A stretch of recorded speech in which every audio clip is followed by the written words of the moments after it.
Daniel is hauled before King Darius, and the princes accuse Daniel of praying to his God, and he has violated the laws of the Medes and the Persians because he didn't pray to Darius.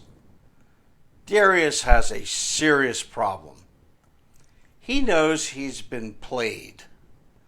Second, he knows that as much as he wants to keep Daniel from becoming cat food, he must throw him into the den of the lions. Can't you hear the gloating going on by the officials and Satan? Gotcha. So the king has Daniel brought before him, and just before he has him thrown into the lion's den, King Darius says to Daniel, "Your God, whom you continually serve, will rescue you." Undoubtedly, Daniel has an awesome testimony with this new king. And Darius knew he served the living God. And he served him continually.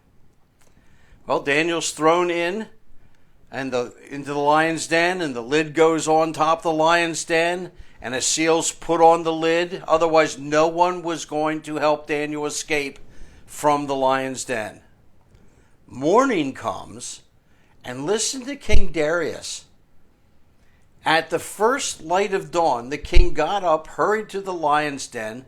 When he came near the den, he called to Daniel in an anguished voice, "Daniel, servant of the living God, has your God, whom you serve continually, been able to rescue you from the lions?"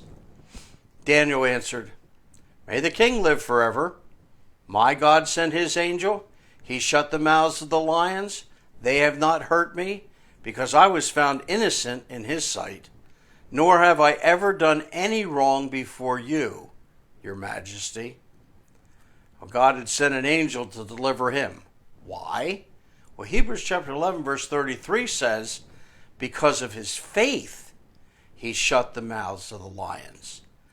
Daniel believed God would rescue him, and God honored his faith. When we read verses 22 to 24, it sounded similar to the rescue of Meshach, Shadrach, and Abednego from the fiery furnace. The king was overjoyed and gave orders to lift Daniel out of the den. And when Daniel was lifted from the den, no wound was found on him because he had trusted his God. At the king's command, the men who had falsely accused Daniel were brought in, thrown into the lion's den, along with their wives and their children. And before they reached the floor of the den, the lions overpowered them and crushed all their bones. So after all this went down, Darius issues another decree. This is the decree. "I issue a decree that in every part of my kingdom, people must fear and reverence the God of Daniel.